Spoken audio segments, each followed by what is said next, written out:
This is the Tannhauser Connection, shooting at you live and direct from the radioactive ghost towers in the festering heart of Night City.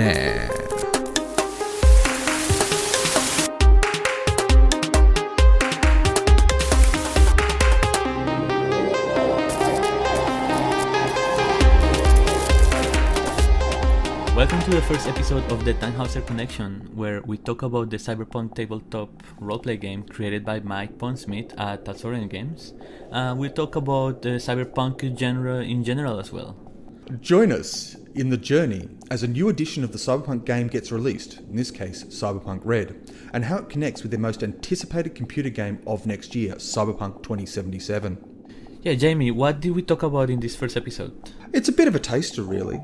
We talk about why we chose Cyberpunk, we explored the meaning of it, the cyber part with all its technology, and the punk part as well, with its rebellious attitude in the dystopian future.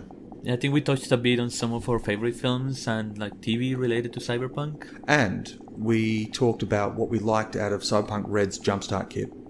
Yeah, anyways, it's a bit of everything. So if you just discovered the game or if you already got Chrome running through your veins, listen up and enjoy. Who are you? I'm Jamie. I'm an old school RPG player from the emergence of the internet, or the dark ages before things started getting interesting.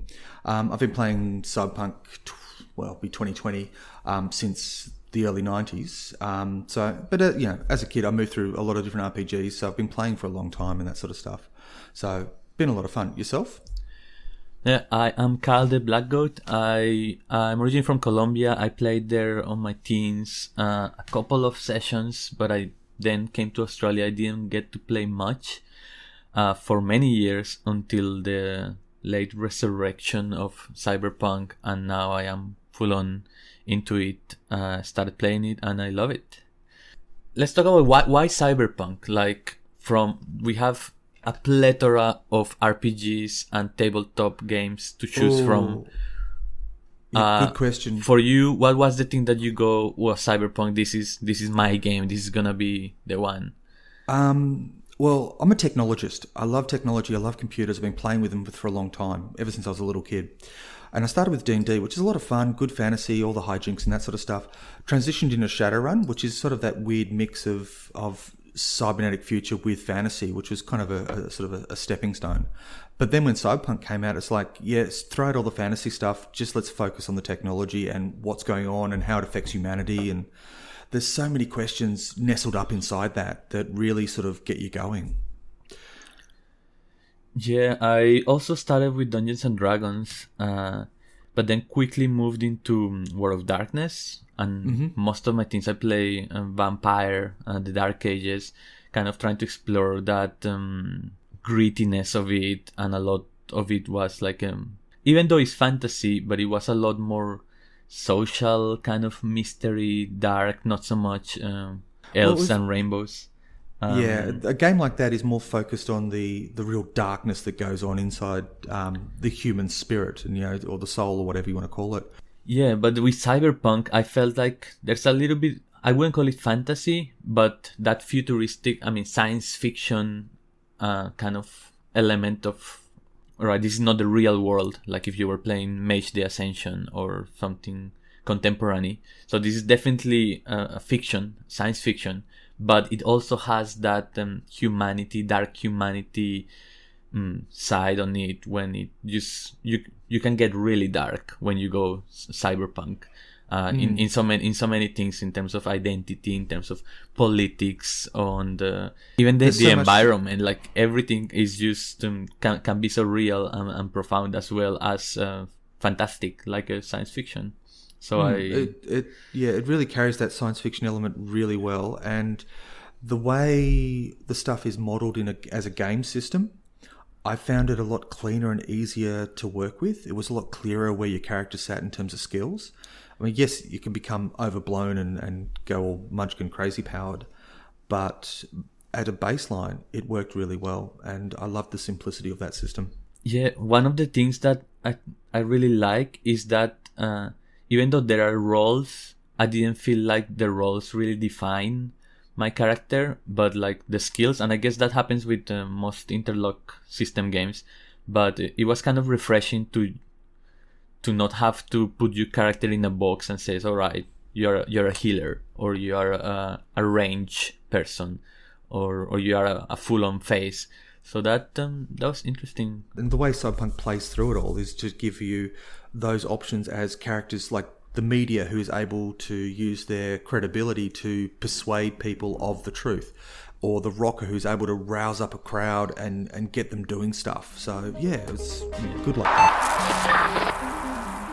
So CD Projekt Red just announced a year ago that they were gonna do Cyberpunk 2077, and that has created a massive resurrection of the genre. They've been working on that for a really long time. They've built up a really good fan base with their Witcher game. Absolutely. 25 million copies sold. Exactly. And just in terms of the sci-fi futures coming to bear, I mean, you look at the Marvel Cinematic Universe as an example.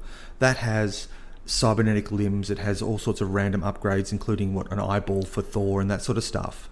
So it's raised the awareness of the genre from something on the sidelines to more of a mainstream kind of feel. Right. We also had Blade Runner 2049 coming, kind of resurrecting it. Oh yeah. Well, you look at Altered Carbon. It was a good piece of a noir kind of style detective story, which suits cyberpunk fiction so well. I loved the Edgar Allan Poe character there. Yes, that was my favorite bit. The actor, I didn't love it, but yeah, they got a lot of things right. Absolutely. So yeah, there's that kind of stuff. But even you jump sideways to a recent sci-fi series, The Expanse. One of the background characters in that had a cybernetic eye. They're all talking about these human upgrades so that people can actually live and work in space on Ceres Station. The Martians, and the difference between dealing with being a Martian-born and being an Earth-born, and dealing with Earth gravity and that kind of stuff. It really highlights this hard-edge sci-fi that has a little bit of a gritty edge to it as well, and it's not your classic Star Trek. You know, now that we're talking about related media, you made me think of Mr. Robot. It's not beautiful. Doesn't have much cyberpunk in terms of technology, but I mean, he's a hacker, and there is this world that's totally controlled by corporations. There is an economic meltdown of everything. But that's part of the core of cyberpunk. The technology is not important. That's the flavor. It's the flavor, the feel, but it's not vibe. the core. Because Mr. Robot is a hacker. He's somebody on the fringes fighting against society. You've got evil multinational corporations doing their thing. You've got all the repercussions of the use of technology, regardless of what that technology is, whether it's embedded or on the outside. So that's a really sort of cool thing. So we've come to a good place now to ask ourselves what is cyberpunk and what is not, or what's our definition of cyberpunk. Because, like, for example, Mr. Robot and the corporate thing, the hacking thing, that's very cyberpunk, but there is no cyber implants on it. And there's other things, or is it everything with cyber implants cyberpunk? I guess would be my question. It really depends on how the technology and how everything plays out. It's not just, let's slap a couple of circuits on it and it's now cyberpunk. It's more, it's got a bit of a core feel. There's a bit of that punk rebellion. Most people get caught up on the cyber, but there's also the punk side as well. All right, where does that punk comes from? Like, we kind of lived through the 80s, so we know. I mean, I was a bit of a punk when I was a teen. Everybody and is. It meant one thing there, but yeah, what's a punk? What's a punk in cyberpunk? Well, for the most part, I think in the cyberpunk kind of stuff is a rebel fighting against the established authority. At its core, and I think a lot of the 3 rules of cyberpunk is that it's style over substance. Look good at what you're doing. It doesn't matter if you're not good at it or not. Attitude is everything. So that's where the real punk ethos comes in. That attitude, rebellion, that live in glory or die in flames kind of, just go for it. And then finally, it's always take the edge. So you're pushing for the limits, you're making for those big plays with your character, and it's trying to reach those upper echelons of whatever you're going for. So I think those three in combination really make for what the core of the game is. So it's like that decision of the red pill and the blue pill, where it's like, well, are you gonna jump into the rabbit hole? And I think that Cyberpunk is people that will say, yes, fuck it, I don't care if the reality of what I'm about to learn or what I'm opening my eyes to is ugly. I want to know, and I want to try to change it. Do all punks have to have an altruistic kind of reason behind? Like, are all punks trying to save the world, really? Is it like yes. always like the oppressed fighting against the oppressor? It can be, but it's not the only story going on. I mean, sometimes if you look at the low street level stories you can tell as a GM, you're really pushing to survival on the streets, and you may be just fighting for the next day breathing. Yeah, or you could be playing a corp. Yeah. Okay, let's explore this question. How can a corporate be punk? Well, it's how the corporate chooses to make use of what they've been dealt. So, let's see. The way I see it is that it doesn't matter how much big of a fish you are, there's always someone bigger than you that can just devour you anytime. Like, no matter how good you are at something, no matter where you are on the ladder, there's someone that's above you. And so yeah, even if you're a corporate, the whole corporation has its hands and is trying to control you as a puppet. So maybe you're not living the street life and you're not struggling for like the mere survival, but you're still surviving to, I don't know, be yourself and break free of those puppet strings. One of the things of cutting the strings is also a very sort of cyberpunk thing. I mean, some of the cases it's rebellion for rebellion's sake, but in other cases it's, I'm choosing to work with this corporation because they give me the tools I need to do what I want to do that's central to my character. So cyberpunk allows you to tell these very personal stories with the various characters that exist in the game. So looking at and this is one of the beautiful things that they did in the 2020 system, and also in the earlier version, and again here in Red, is that they have a life path, and you can work out a bit of character history that gives you as a player some resources to draw on, the GM some things to sort of give you to trip you up, but you also get friends and enemies, you have character motivations, you're able to build a character that has a bit of a personality to it. Yeah, and I mean, one of the rules is also make it personal for GMs. Like, everything is about the characters, and life path helps with that so much. Whereas if you're playing, I don't know. I mean, obviously in any game you can make it personal, but in a usual RPG you will be more concentrated on your skill, your choice of, I don't know, spells or attributes, and fighting more and more complicated monsters. But your backstory doesn't really come into play. It doesn't affect you as much as it does in Cyberpunk, when if you have an enemy and a corporation hunting you, you're gonna meet them at some point during your story. But look, getting back to the point you're talking about, it being a very personal story, the really cool thing about the manga Akira, which to me is one of the seminal works of Cyberpunk, yes, is that there's absolutely no cyberware, but you've got psychic research done on one of the kids. You've got juvenile biker gangs tearing around, popping pills and causing all manner of trouble, and that has that very punk ethos to it. And of course you've also got that city of decay. The city is being destroyed, there's a whole crater in the moon, but following through on this individual story within that, you follow Kaneda, Tetsuo, Kei, and a number of other characters in their story and survival in this almost horrific landscape. Yeah, their personal stories. Like, even in Ghost in a Shell is someone just kind of trying to find out identity, and I mean, identity is such a big thing of Cyberpunk. Like, well, when your memories can be edited, can you trust your own mind? Because part of our whole vein is the history we've experienced, the things we remember. When Gravity Fails, which is another one of the primary source books for Cyberpunk, The people plugging in moddies and daddies to adjust their personality, to modify them as they choose.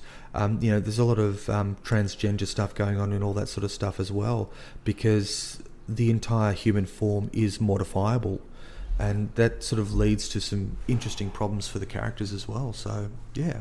Well, we could say that maybe part of being punk is fighting for your own identity in a world where everything is copies and clones and pre-programmed stuff. So yeah, I'm happy with that definition. Cyberpunk 2020 came out 1987, 1988? Well, there's been a couple of editions. So the first one was the 2013 one, which is just called Cyberpunk.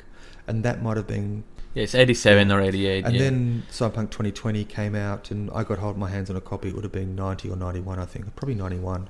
Almost 20 years ago now. 30 for that one. Oh, shit. Yeah, sorry, cannot math. Well, look, it's 2020 now, so it's, 2019 now, so, it's so close it doesn't matter anymore. It's been almost 30 years, and now they go, okay, Cyberpunk Red. Yep. It is in 2045. Yep. And there is supposed to be a bridge between 2020 and 2077. Yes. Well, 2020 ended with the Fourth Corporate War and a pocket nuke being detonated in Arasaka Tower, basically wiping out the corporate center in the middle of Night City. So the biggest two military companies, Arasaka and Militech, just destroyed each other and took pretty much the world with them. For the most part, yeah. And there was that much going on that it's really hard to sort of pick out what happened. And the nice thing is they're leaving it nicely back in the shadows so that part of the history won't dominate the stories going forward. And it leaves it open enough so that if you want to make up certain stuff, you can. And I think that's also something nice of Cyberpunk, where all RPGs are always saying the golden rule is there are no rules, just have fun. But I think in Cyberpunk you can really make up stuff. But that's the great thing about the sort of homebrewing of the thing. You can pick and choose the parts of the system or even the game world and go with it. So in some examples of games I've played, there's been no bioweapons to speak of, or no BioWare. In others, it's been very BioWare intensive, depending on what the individual GM's going for and that sort of stuff. And I mean, like, you could do a whole campaign and be like in a wasteland and do full-on Mad Max style. Oh, and in another campaign, it could be a team of netrunners going through level and level of a server. Yeah. So, or even just running their own little stick across the net. And that's the beauty of it. And the great thing is in the actual Jumpstart kit, it lists different modes of play. So you've given things like a corporate team. Cyberpunk Red came out. I mean, a Jumpstart kit, which is like a starter version. It's a little preview, but it comes with a book explaining the world and a little bit of the timeline of what happens. I haven't played yet, but tell me one thing that stood out from Red. Well, one of the gripes that everybody's had previously is net running, because it's a mini game within a game, or at least it was. This way, looking at it, they've kind of made it up set it out so that net running kind of gets a little bit of showcase to it, and they've made it nice and simple, which is just really clean and neat. There is talks about the simplification of the combat system, and in that I have mixed opinions, because a lot of people really like complicated and extra detail combat rules, and some people just want to make it easy. And a lot of people are doing comparisons of like, alright, is Cyberpunk now going towards like 5e of Dungeons and Dragons when they're trying to make everything streamlined and simplified, and is that good or bad? I think it is, because if you want to complicate stuff, you can always add rules. Well, it's easier to add rules and complicate stuff than to make them simple. Having looked through it, I get the sense that with the combat rules, there's going to be more detail showing up in Cyberpunk Red when the book actually gets released.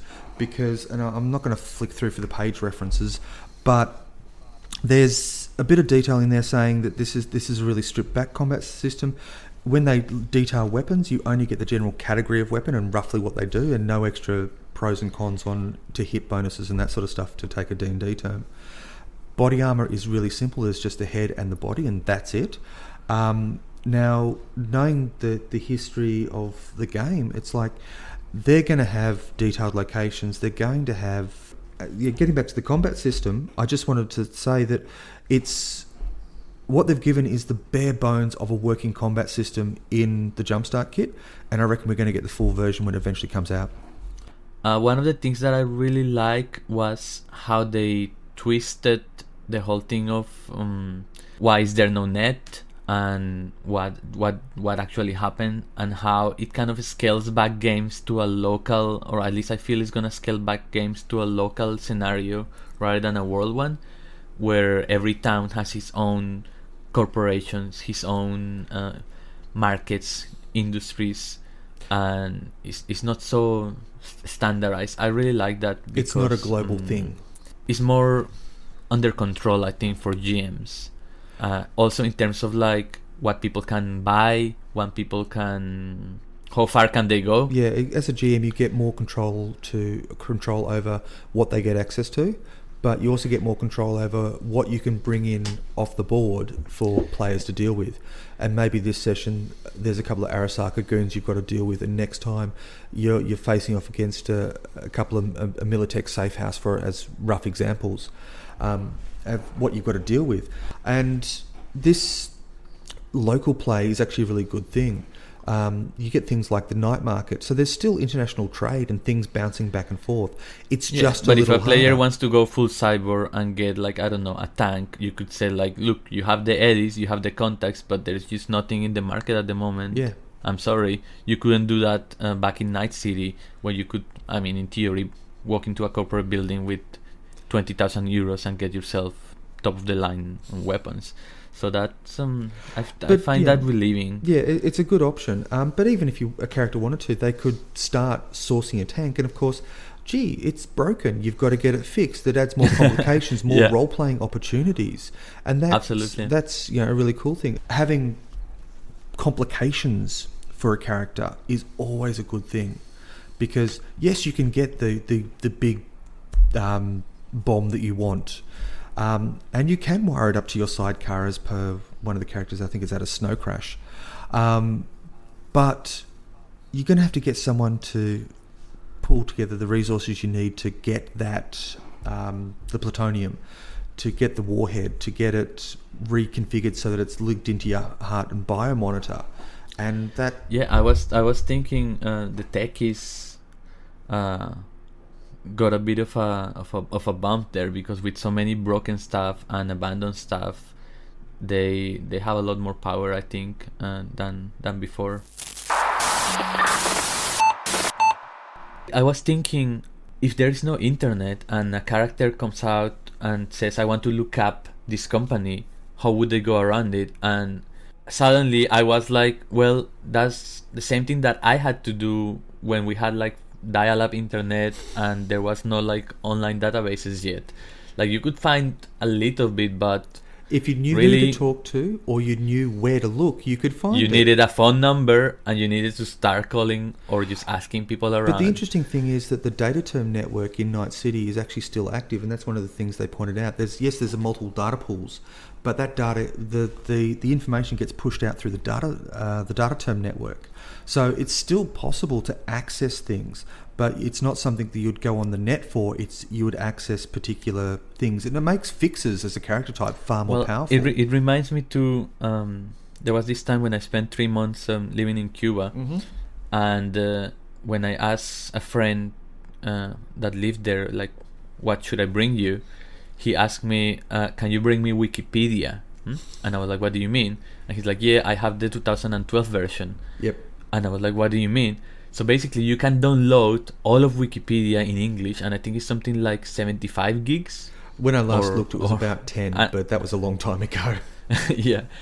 And I imagine this Cyberpunk Red World having things like that, where people have downloaded a whole bunch of stuff, and information is actually super valuable, because now you cannot just Google it, but even though the information is there, someone has it in a physical drive and you have to get it. Yeah, well, information becomes a very valuable commodity in that regard.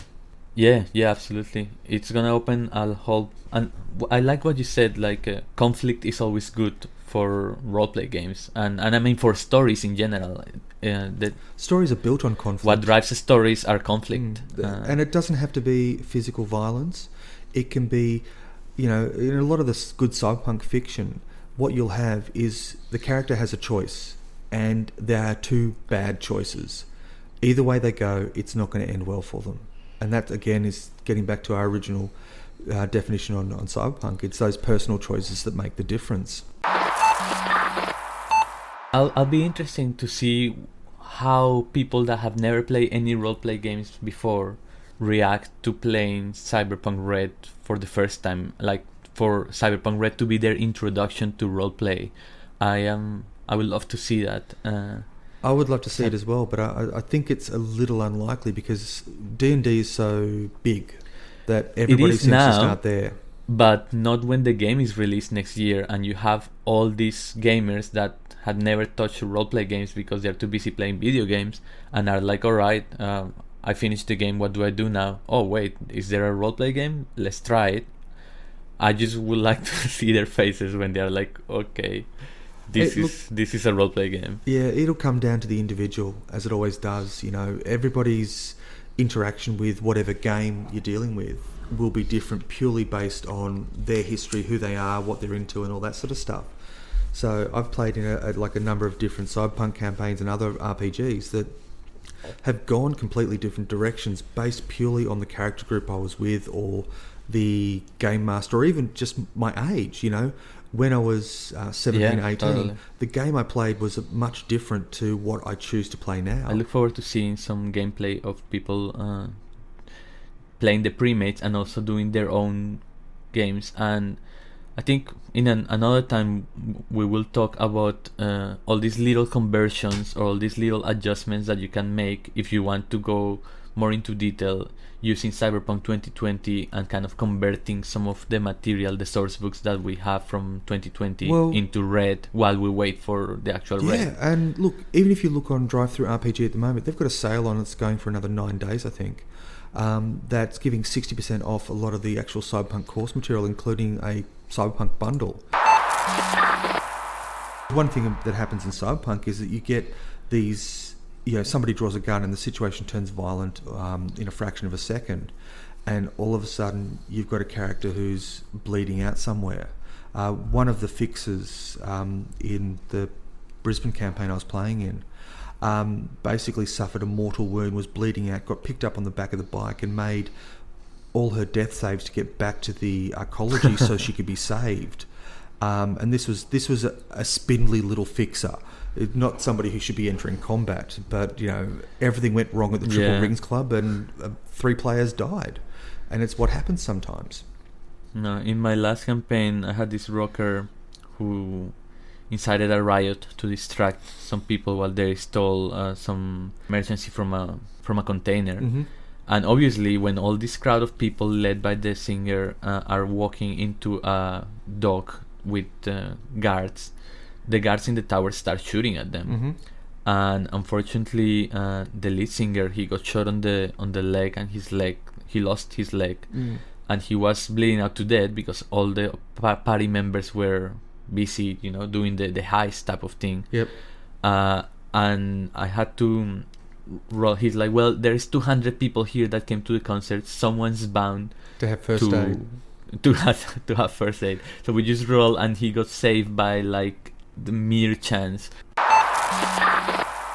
yeah, so your overall impression, are you positive with the Jumpstart Kit? Are you excited about it? Look, I'm definitely positive about the Jumpstart Kit. It's got a lot of as I said, the net running rules are nicely simplified. There's no special abilities, but I'm going to have a read through the Witcher RPG and see what translates from there, because a lot of stuff does. That is a good idea. But that being said, I might just go with the skill list out of Cyberpunk 2020, tweak it down a little so it's a little simpler, because there's a lot in there. When are you playing it? Well, I've actually just dropped off the material for my player group, and I'm going to have a discussion with them saying, do you want to convert to Red? and see what they say. So I'm leaving it in their hands because, hey, it's the group. I don't want to sort of chop change systems on them on a dime without giving them fair warning. Yes, of course. So that's, but if that happens, then I'll sit down and work out what I need to do for them and that sort of stuff. On the Cyberpunk Reddit and the Facebook pages of Cyberpunk, even on Discord, there's always people coming and asking, "Oh, I'm so excited about the game. I learned that there was an RPG. Where do I start? How do I play?" And I think that will kind of be a whole separate podcast or even a video. But well, I think a lot of people are going to do how to play videos, which is great. Yeah, and it'll help a lot of people along, and they'll be putting them up on YouTube and all that sort of stuff. For my personal thing, I think getting your head around the various bits of media that exist in the cyberpunk genre is a really good starting point. And to that end, there's the cyberpunkdatabase.net, which has a huge catalogue of movies, books, etc., about that sort of stuff. And that's a good place to farm ideas and that sort of stuff. So top of your head, give me 5 TV shows or movies that you will recommend. Well, Blade Runner is a must. It's the original one is just beautiful. I've already mentioned Akira and Ghost in the Shell. Ghost in the Shell is great because Matsumori Shiro, who's the manga artist who created, also did a whole bunch of other sci-fi, techie orientated kind of things, including Appleseed. And so those ones are kind of sit in a nice little bit in terms of media, because it mixes the cyberware with the police action in some cases, especially for Appleseed. And Ghost in the Shell is covert military. So it has that sort of tech side on it as well. Then, of course, I'd have to go with Max Headroom, which is a TV series from 86, 87. And yeah, that's got a lot of the hallmarks of the cyberpunk genre in there. So, to give you some examples, there's Blanks, deals with people with no identity who don't show up on the system. Rakers, which is skateboarding blood sports, is a combination. Blipverts, which are highly intense ads transmitted straight to your brain. Neurostim, which is the implantation of memories. So there's a lot of this sort of stuff that's sitting in that sort of genre space. And you should be able to find snippets from Max Headroom on YouTube. All right. What do you pick out as your favourites? Well, I mean, apart from Blade Runner and Ghost in the Shell, which you mentioned, I really like the original Mad Max, that whole post-apocalyptic rider in the outback fighting for survival with crazy punks and like these subcultures that are just out of the world. I think that works. Obviously, The Matrix, I absolutely love that film. How could I forget The Matrix? Yeah, but I mean, I think everyone has probably seen that. So a little bit of the ones that maybe not many people know, I would say Johnny Mnemonic. Yep. Based on a Gibson book. Well, I haven't read the book, but the movie was really nice. Yeah, Keanu Reeves has sort of pitched himself as the cyberpunk actor, given that he's showing up in 2077. Yeah, we'll say this recent movie, I think it won the Oscar for special effects, called Ex Machina. Okay. That was interesting as well. Total Recall. Yep. That's a good one. There's 2 of them. I like both of them, but the original with Arnold Schwarzenegger is really good. It's really funny. Yep. What I was gonna suggest you as a kind of like homework for both of us is to do some sort of frequently asked questions. We don't have to answer everything ourselves, but maybe we can put some links for those people that are like, all right, how do I play this? What can I read? What are the tips? Where do I get these? And just a kind of comprehensive list of things to get someone started on Cyberpunk Red. And so let's do that. Yep, that sounds like a great idea. There's plenty of stuff out there. There's just, like, in terms of resources, there's such a wealth to mine, because even though Telsorian but it's scattered. We'll need like a bit of a collection of links to show people where can they get all this stuff. Yeah, there's plenty of stuff out there, and we can definitely put stuff together, because it's, again, easy done. All right, thank you for listening. This is it for our first episode.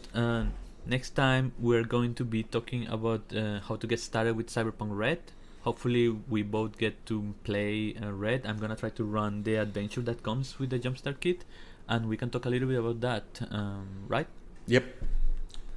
That's all I got. I mean, sorry. Yep. Don't be so excited. You know? Next episode, we'll continue our exploration of cyberpunk, the genre, the piece, how to get started with it, and all that sort of stuff. You can find us on the web in various places, and we'll add those in the description that sits around here somewhere. If you've got any suggestions, comments, and things you want to find out about, then please get in contact with us. And then finally, kicking off the new stuff.